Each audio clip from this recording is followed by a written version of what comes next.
Here's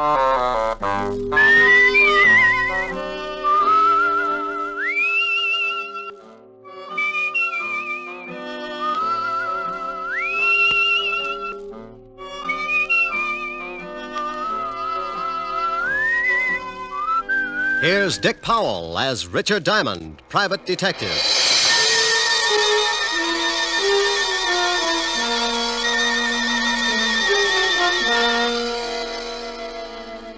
It's 5 o'clock in New York City, and the big neon signs light up the dark office that overlooks Broadway on the corner of 53rd Street. Behind a second-hand mahogany desk, relaxing in a swivel chair, is the leading figure of the Diamond Detective Agency, combination stockholder, office boy, and clue chaser. He is Richard Diamond, and his mind is on a lovely redhead named Helen Asher as she sits on a couch talking about things he likes to hear. At this moment, however, another scene is taking place in the wealthy district of Long Island. A long black convertible is just pulling up to an old English mansion, and a curvaceous blonde steps from the car. She is met at the door by her brother. Well, good evening, my dear sister. You're looking simply ravishing. How would you know the difference? Oh, drop dead. You disgusting excuse for a man. Why don't you sober up for 5 minutes and take a look at yourself? I did once. Oh, by the way, our dear stepfather would like to see you in the study. Tell him to go. I already did. Now it's your turn. I don't want to. Now get out of my way, Chris. Suit yourself. But Murray Lang's in there with him. Murray? Did I start your heart going pitty-pat? Oh, shut up. You better go in and protect your money, darling. Bye, jailbird. Sod. I don't care what your plans are. They concern my daughter, and that's enough for me to put a stop to them. You're not going to put a stop to anything. You can't intimidate me, Lang. You're just a cheap, no-good gangster, and your methods are too well known to frighten me. Come in! Oh, hello, Liz. Hello, Murray. I'm glad you're here, Elizabeth. Mr. Lang and I were just discussing your future. I'm surprised you put up with it this long, Murray. Come on, let's leave my dear stepfather until he simmers down. Elizabeth, I want to talk to you. Well, I don't want to talk to you. Let's go, Murray. Listen to what he has to say. Maybe you'll get a laugh out of it. Well, what is it? I've just been talking with Lang about your intention to marry him. I have advised him that if such a thing were to take place, it would result in the most serious of consequences. Is that all? No, that is not all. When you got into your trouble with the police, my dear stepdaughter, you were paroled in my custody. If I should report to the board that you had violated the terms of your probation, you would most certainly go to prison. Why, you... What's the matter? Aren't you satisfied with the salary you collect for taking care of Mother's estate? How dare you, you little Sit snipper! down. You look bigger behind a desk. Well, just yell and scream all you want to. After Monday, you better start looking for another source of income. You know very well it's not the money.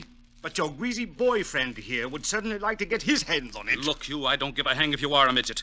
I'm not going to stand here and listen to you. Murray. No, baby, I won't take it. I'll wring his scrawny little neck. Go on, lad, go on. It would give me the greatest of pleasure to call the police and have you locked up. I'll fix it so you won't have a head to call anyone with. Murray, leave him alone. Can't you see that's what he wants? Yes, well, Mr. Lang.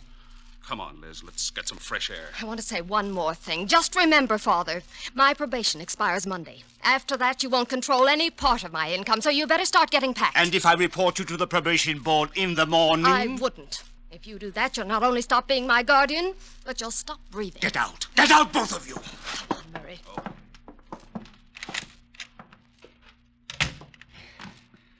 Try to intimidate me. I'll make them both sorry. Detectives. Private detectives, yes. Foreign. Here's one. Full-page ad must be doing very well. Richard Diamond, private detective. If you've got a case, share it with me. Richard Diamond. 7.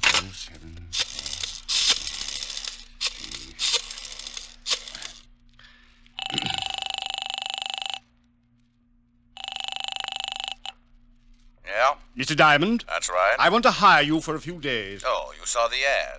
Well, it just so happens I'm available. I can't tell you much over the phone, too many extensions in the house, but it's about my daughter. I'm afraid she's going to get herself into some serious trouble. Well, how old is she? 20. Tell her to wait a year. My name is Chase, Ralph Chase. I live at 82 Maple Drive, Sands Point. Will you come out this evening? $100 a day and dibs on the icebox. I'll see you about 8. Goodbye, Mr. Diamond. What was that all about, Rick? Oh, got a job, baby. When do you start? Oh, yes, you're right. No, Rick. You can start it in the morning. You can't break another one tonight. Now, come on, Helen, baby. A job's a job. And a date's a date. I won't let you break this one. Your car downstairs? Yes, but I can drive myself home. Please, Rick. You promised you wouldn't break another one. Keys in it? Yeah, look. I want to hire you to protect me for this evening. I've been receiving mysterious phone calls, and I'm in fear of my life. Really? You've got to take the job. Old friends come first. I'll have to get home and shave before I start working. You mean you'll take it? After 12:30. Bye, baby. You beast. Oh, you must be getting tired from driving that big car around all day. Grab a cab, honey. It'll give you some rest. I'll take good care of your car. What? Want a buck for the cab? Huh? No. On second thought, you only live about 25 blocks. Walk will do you good. Rick. Deep breathing all the way up Fifth Avenue. Nothing like it. Bye, baby. Oh! On the way to the car, I thought about Helen. The most wonderful girl in the world. Money, looks. But she had one bad fault. She wanted to get married. I got into the big sedan and headed for my apartment. I'd been up late the night before with the blonde singer, and I was feeling tired. Funny how things change. My nights in college were just as busy, but at 1 o'clock the next afternoon, I was out playing football. I face facts pretty well, so when I got home, I took a nap.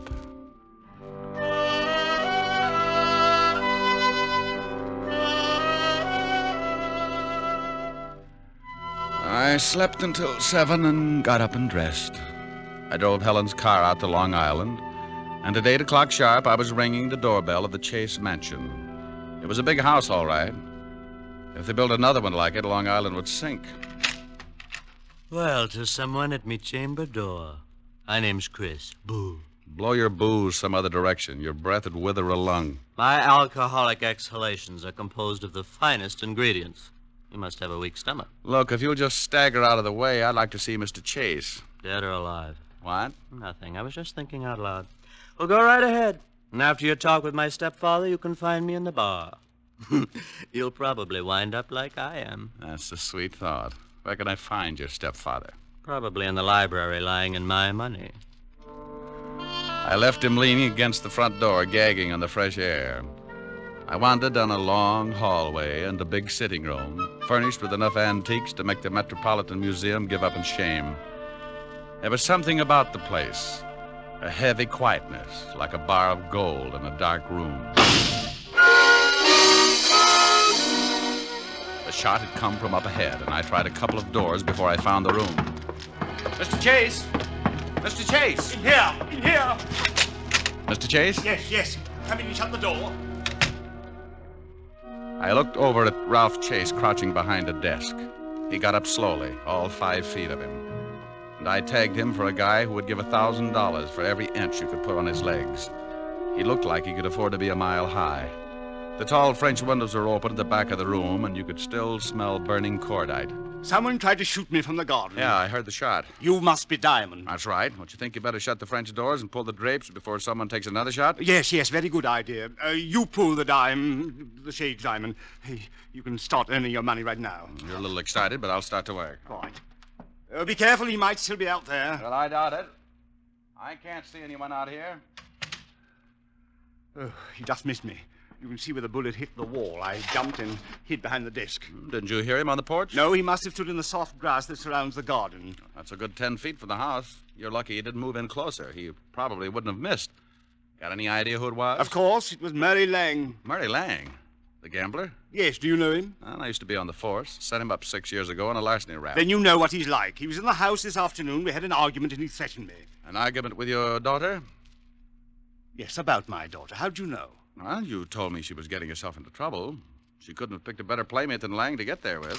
Father, we heard a shot. Not really. Oh, let's go. He's not dead. My stepchildren, Mr. Diamond. Oh, well, lovely. I'm quite alive, so you can both stop looking so unhappy. Does it show? Come on, sis. Let's find the guy who fired that shot. I want to give him a few pointers. Where's Murray Lang, Miss Chase? Yes, he's the man you want. I'm sure he Don't tried... be absurd. Murray left 3 hours ago. What are you, a cop? Does it show? You're wearing too much cologne. Come on, Chris. Oh, she's nice. That's Elizabeth. The boy's her brother, Chris. I'd hate to draw straws. I married their mother and raised those 2 brats after she died. The courts appointed me executor of the estate. They don't like you handling their money, is that it? Yes. Since they've been old enough to ask for 50 cents to go to a movie, they've condemned me for watching their interests. You said you were worried about your stepdaughter. Tell me about it. I'll make it brief. Hate long explanations. Elizabeth got into some trouble with the police. Hit and run. She had been drinking. The man died. Liz was sentenced to a year in Folsom. But I got her off on probation. Oh, what do you want me to do? Drive around with her and spoil her aim? Monday the probation expires. She says she is then going to marry this hoodlum, Murray Lang. And you don't want that because you think he's after her money? Exactly. When she marries, the will reads that I shall, as executor, turn over half of the estate to Elizabeth. What about Christopher? He looked irresponsible when he was born. His mother left instructions that he should not receive his share until he is 35. That's another 8 years. Well, your stepdaughter's old enough to know what she's doing. I can't see how you can stop her. That's what I want you to do. And if I do, you'd be in a pretty good spot. What do you mean, Mr. Diamond? You continue as executor. I can understand you thinking something like that, but believe me, as much as I dislike my stepchildren, I wish to keep them in line for their late mother's sake. Oh. Well, Mr. Chase, I'll take a look around outside. Maybe I can come up with something that'll point out the would-be killer. If it was Lang, you can stop worrying about Elizabeth. Sing Sing doesn't boast a wedding chapel.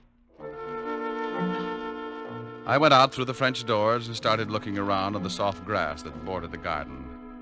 I had a fat hunch, so I stopped looking and started wandering. I was halfway through the rose bed when I spotted them. It was Elizabeth and a man. In the darkness, I couldn't make him out, but Murray Lang was my best guess. They went up a narrow path to one of those Chinese pagodas at the far end of the garden, and I slipped up close enough to give my ears a workout.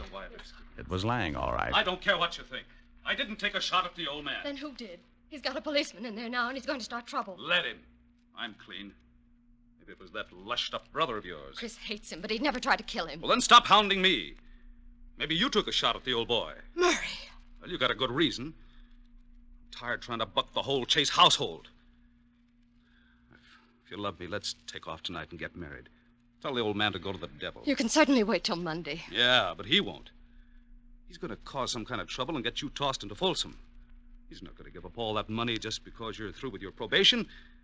He probably cooked up that shooting just to get the cops here. Murray, what's going to happen to us? Oh, ask your stepfather. He's been doing your thinking for you. I don't have to.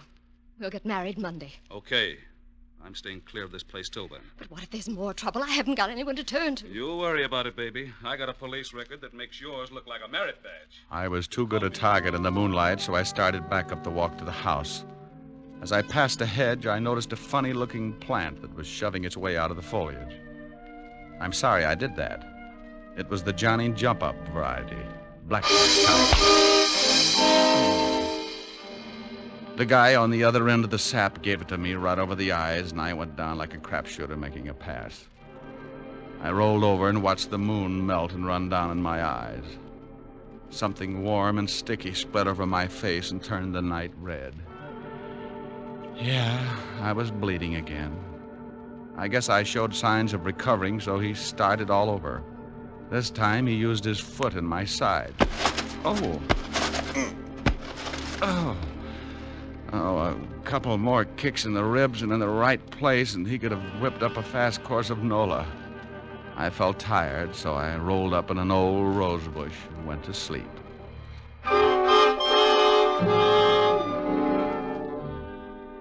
When you finally start coming around, it's like swimming your way out of an acre of mud. If you've taken enough beatings before, you diagnose things in a hurry. The pain in your head is where you got sapped. The ache in your ribs is where he booted you. And the thought in your mind is, it's something about an eye for an eye, if you've got one left. I sat up slowly and looked around. No one in sight, and my watch said 10 o'clock. I'd been out for an hour, and I was feeling lonely until I started to get up.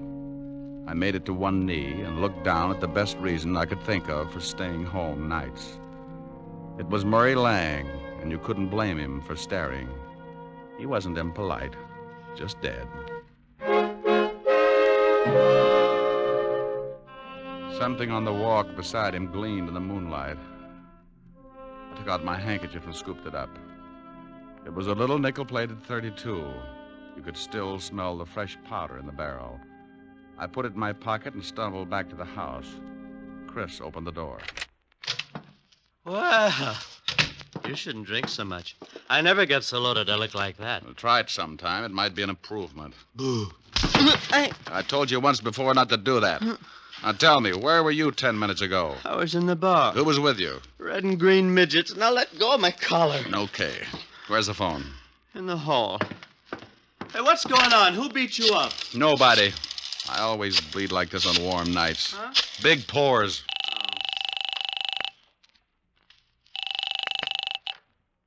Homicide, Sergeant Otis talking. Who taught you how? Did you sit up nights with a parrot? Oh, very funny. Only one guy could think of a lousy joke like that. What do you want, Diamond? A picture of you. I'm going to show some doctors that mercy killing has its points. Now, let me speak to the lieutenant. Comic. Homicide, Lieutenant Levinson. Hello, Walt. This is Diamond. Oh, wait a minute. Let me get the bicarbonate. What's the matter? I get stomach trouble every time you call. Go ahead. All right. I got a killing for you. I know it. Why can't you be a good boy and stop finding corpses? I'm out at Sands Point, 82 Maple Drive. I think I've got the murder weapon in my pocket. Who's dead? An old friend, Murray Lang, and you better step on it. There's a drunk staggering around the place, and he's liable to spot the body and put it in a cold shower to sober it up. Oh, all right. We'll be right out. Hold the fort. So Mr. Lang's dead. You better stop sneaking up on people, Buster. And you'd better stop telling me what to do in my own house, Mr. Diamond. You sobered up pretty quick. I heard what you said about finding the murder weapon. May I see it? No. It stays in my pocket until Homicide gets here. Whose gun is it? It's a 40-pound broadsword. Now stop trying to look like a Chicago muscle man, or I'll start slapping there you. you are, Diamond. I've been looking for you. Great Scott, what happened to your face? Someone was giving away hints. Chris, did you have something to do with this? Hardly. Mr. Diamond has a decided advantage over me. He has muscles. I'll be in the bar. What's happened? Where's Elizabeth? I don't know, but her boyfriend's got troubles. He can't explain the hole in his chest. Lang? What do you mean? He's out in the garden. Someone shot him. Is he dead? And if he's not, he's trying awful hard. Then we'd better call the police. That's been taken care of. What kind of a gun do you own, Mr. Chase? You don't think... No, I don't. I just dig around till I come up with something. What kind of a gun do you own? Why, a 45... Now, wait a minute, Diamond. If you've got any ideas about this murder, you'd better wait until the police get here. Now, look, Chase, I've been insulted in your house, had the air let out of my ego by your beautiful stepdaughter, and beat up in your garden. That's a full night's work, and now I'm on my own time. Where can I find Elizabeth? I don't know. She may be up in her room. Oh, where is it? End of the hall, head of the stairs, first door. Thanks. It's beginning to rain. What about Lang's body? Well, if he catches cold, call me. I went down the long hallway to the foot of a massive staircase. The only light was the one burning in the room I just left. I looked over at over my shoulder and saw Mr. Chase framed in its dim glow, watching me. In that moment, I thought who Chase reminded me of. A triangle hat, his hand in his vest, and Napoleon had a twin. I went up the stairs 2 at a time. Yes? Pardon me for barging in, but some guy in the garden just beat all the bashfulness out of me. How dare you? You get out of my room. You better put on something a little warmer, honey. That thing would start a Harry Carey epidemic in Boston. What do you want? Yeah. What did you do after Lang left you in the garden? What? Big ears. I overheard everything you said. I see someone pushed your face around. It's an improvement. Did Murray catch you eavesdropping? Well, if he did, he won't have much time to gloat. What do you mean? If you've done anything Aren't you to Murray... getting ready for bed a little early? I don't know what you want. I don't have to answer any of your ridiculous questions. Now, if you don't turn around and get out of here... What's the matter, baby? The drawer empty? Lose something? No. Maybe this is it. Where did you get that gun? It was lying in the garden beside your boyfriend's body. Beside it. That's it, lover. Now sit down and relax. Is Murray dead? Like Jimmy Fiddler's gossip column. Didn't you hear anything after Murray left you? Oh, no. I was crying and I ran back to the house and came up here. Is there another way back to the house besides the path that Murray took? There's one that leads to those outside doors. I came right to my room. Please leave me alone. This is your gun, isn't it? Yes, but I didn't do it. I didn't. Murray and I were going to be married Monday. Ballistics will probably show it's the one that did the job. You better tell me everything you know. I don't know anything. I didn't shoot Murray. Someone stole my gun from the drawer. Oh, please find out who did it. If they hold me, I'll go to prison anyway. Please, Mr. Diamond, please. It's going to be tough if this is the gun. I'm pretty sure it is. You could still smell the powder when I... The powder. What's the matter, Mr. Diamond? Huh? Oh, nothing. Look, You stay in your room. Maybe I can do you some good. I promise you'll stay here. Sure. I'm not going anyplace. And try and snap out of it. Sometimes you keep losing until there's nothing left to play with. It breaks the jinx. I went downstairs and started looking for Chase. As I passed the doors leading to the garden, I stopped cold. A flash of lightning turned the garden flat white. Someone was standing over what was left of Murray Lang.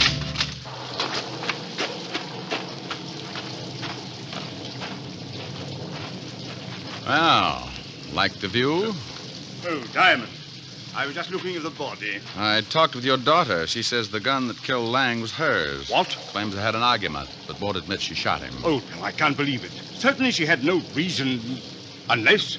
Unless what? Well, unless she found out Lang was just after her money. Well, that's possible. Anyway, if she did do it, I still can't figure who worked me over. Maybe it was Lang. You told me yourself he didn't like you.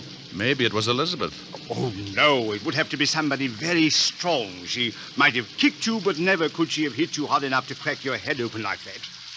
Yeah, tell me, when does Elizabeth come into her money? Why, at the end of the probation. The court set it aside until she was cleared of all charges. Who gets it if she goes to prison? Well, I'm the sole executor of the estate, but she's not going to jail. She didn't do this thing. I'll get the best counsel in the country. I'm sure you will. Tell me something, Chase. It's pretty obvious that my face got pushed around, but how did you know my ribs got the same treatment? What? It doesn't show. It just hurts. Why, well, you told me. What are you getting at, Diamond? You'd have to reach pretty high to sap me, but if you were mad enough, you could make it. This is absurd. I'm going inside. And when I get grouchy, it's better to listen. I'm liable to use you to make the flowers grow. Go ahead, Mr. Diamond. I'm listening. Well, everybody in this house has some sort of motive for killing. With Elizabeth, it could be the old story of a woman scorned. With your lushed-up stepson, he could want to put the blame on his sister so he'd get more than his share of the estate.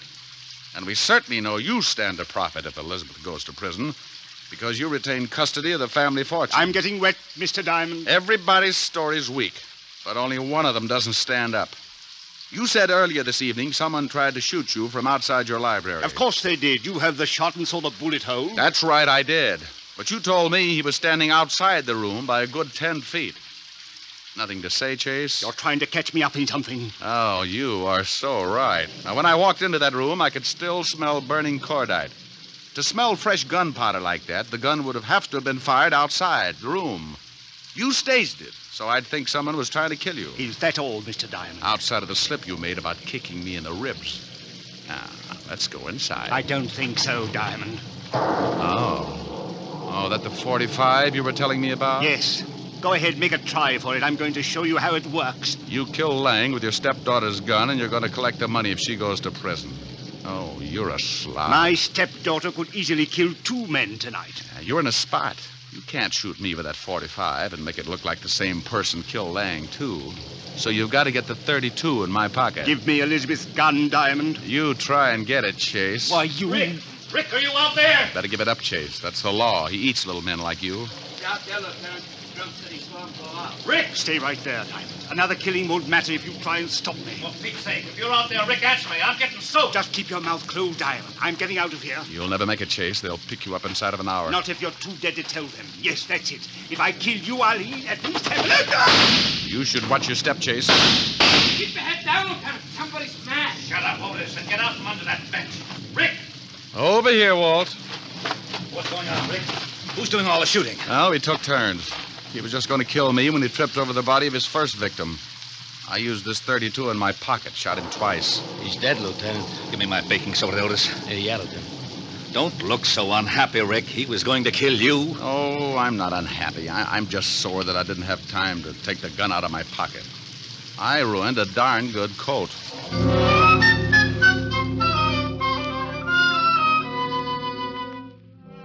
The 3 of us went back in the house, and Otis took Christopher up to bed so he could sleep it off. Walt listened to the story as I told it to Elizabeth.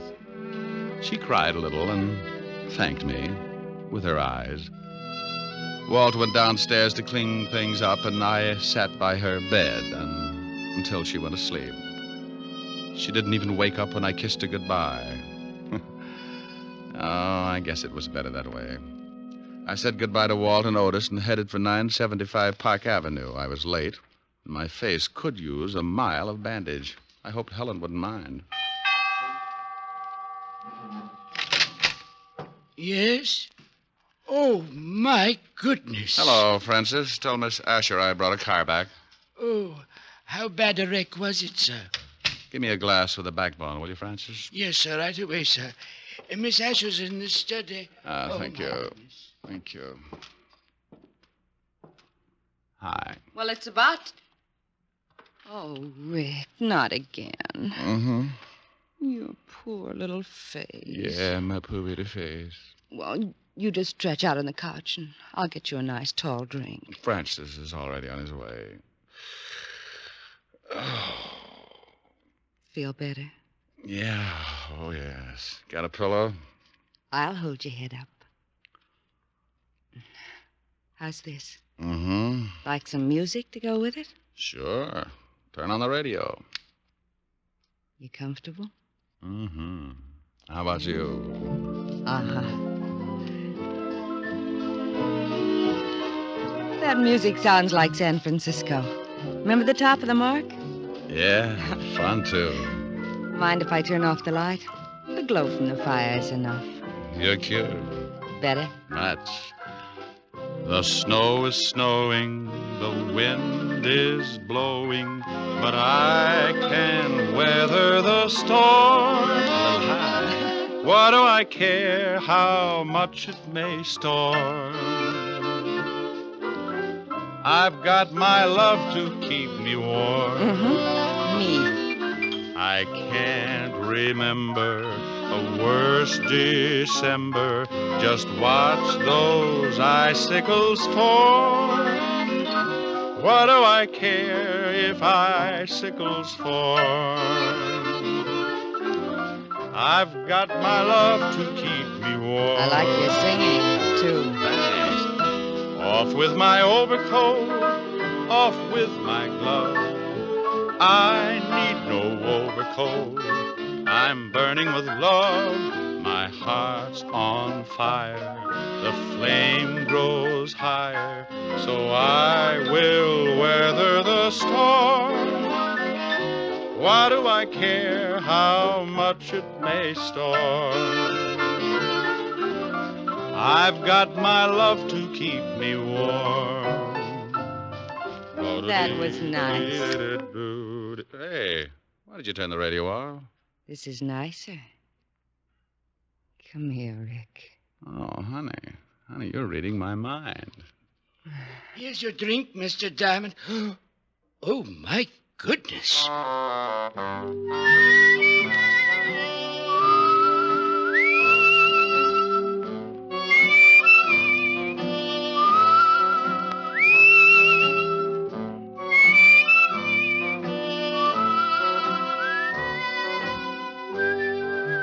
You have just heard the fourth of a new series, Richard Diamond, Private Detective, starring Dick Powell. Helen was played by Virginia Gregg, Lieutenant Levinson by Ed Begley. Also in our cast were Wilms Herbert, Betty Moran, Jay Novello, Jack Edwards, and Tal Avery. Music was under the direction of David Baskerville. Richard Diamond is written by Blake Edwards and directed by William P. Rousseau. Even here in America, we're liable to have a few misconceptions about freedom. Many of us regard it as an outright gift with no strings attached. Well, that isn't quite so. All of us have received a heritage of liberty, a legacy of freedom forged in other days. Remember that the liberty you enjoy is a precious legacy, a legacy that can be lost through disuse. Don't ignore freedom, work at it, for freedom is everybody's job. Now, this is Eddie King, inviting you to be with us again at the same time next week when we will again bring you Dick Powell as Richard Diamond, Private Detective. This program has come to you from Hollywood. This is NBC, the national broadcasting company.